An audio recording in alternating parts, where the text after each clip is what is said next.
नमस्कार। आज हम सिविल स्कोर के बारे में बात करने जा रहे हैं, लेकिन इसे सिर्फ एक नंबर की तरह नहीं देखेंगे। नहीं, इसे हम एक बहुत ज़रूरी फाइनेंशियल एसेट के तौर पर देखेंगे, जिसे समझना और बचाकर रखना दोनों ही बहुत ज़रूरी हैं। तो चलिए सीधा मुद्दे पर आते हैं। कभी सोचा है कि आखिर सिविल स्कोर गिर क्यों रहा है? ये एक ऐसी चिंता है जो बहुत से लोगों को होती है, और आज हम इसी की तह तक जाएंगे। तो ये सिबिल स्कोर आखिर है क्या? इसको ऐसे समझिए कि ये आपकी फाइनेंशियल साख है, आपकी पूंजी है। ये सिर्फ कोई 3 डिजिट का नंबर नहीं है। ये तो फाइनेंशियल वर्ल्ड में किसी की प्रतिष्ठा का, उसकी रेपुटेशन का प्रतीक है। लेकिन एक बात समझनी होगी कि ये एसेट बहुत नाजुक होता है।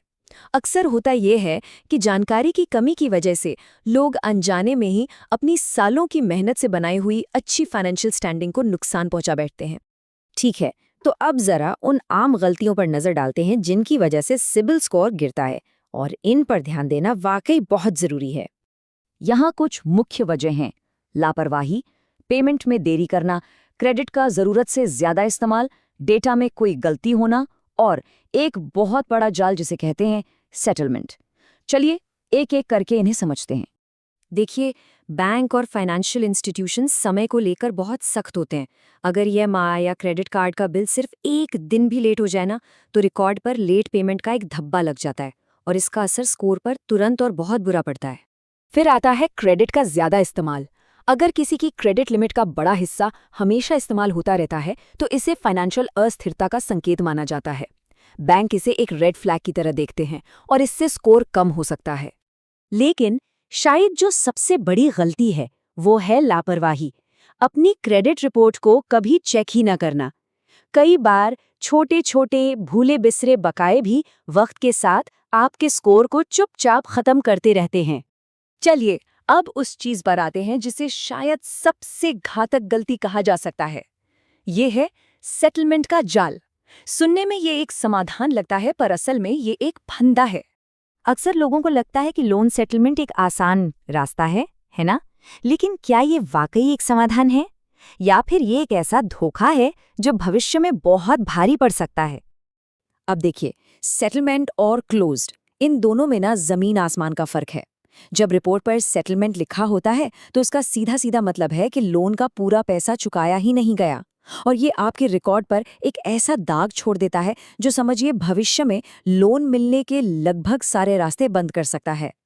दूसरी तरफ क्लोज स्टेटस का मतलब है लोन पूरी तरह से चुकता हो गया, मामला खत्म, सब साफ। तो सबसे जरूरी बात यह है कि इसे हल्के में बिल्कुल ना लें। जैसा कि स्रोत सामग्री में साफ कहा गया है, ये सबसे घातक गलती है। ये किसी के भी फाइनेंशियल भविष्य पर बहुत गहरा असर डाल सकती है। ठीक है, तो हमने प्रॉब्लम को तो अच्छे से समझ लिया है, लेकिन अच्छी खबर यह है कि इसका एक समाधान भी है। तो अब बात करते हैं कि इस खराब स्कोर को आखिर ठीक कैसे किया जाए। अगर स्कोर खराब हो गया है या रिपोर्ट में सेटलमेंट लिखा आ गया है, तो घबराने की जरूरत नहीं है। ये कोई परमानेंट चीज नहीं है, और इसे ठीक करने का एक बिल्कुल साफ रास्ता मौजूद है। तो रास्ता क्या है? यहाँ 3 आसान स्टेप्स हैं।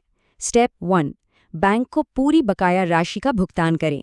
स्टेप 2, पेमेंट के बाद बैंक से सबूत के तौर पर नो ड्यूज सर्टिफिकेट यानी एनडीसी जरूर लें। और स्टेप 3, ये पक्का करें कि आपका सिबिल रिकॉर्ड सेटलमेंट से बदलकर क्लोज्ड में अपडेट हो गया है। तो भविष्य में एक अच्छा स्कोर बनाए रखने के लिए इन बातों का ध्यान रखें। हर बिल का पेमेंट टाइम पर, अपनी रिपोर्ट को नियमित रूप से चेक करना, डेटा में कोई भी गड़बड़ी दिखे तो उसे तुरंत ठीक करवाना, क्रेडिट का कम से कम इस्तेमाल, और सबसे जरूरी, सेटलमेंट के जाल से हर कीमत पर बचना।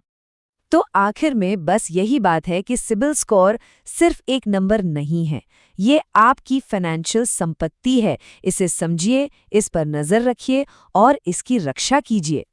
तो जाते जाते एक सवाल जो शायद सबको खुद से पूछना चाहिए: क्या आपको पता है कि आज इस वक्त आपकी क्रेडिट रिपोर्ट क्या कहानी बता रही है? शायद अब उसे चेक करने का सही समय है।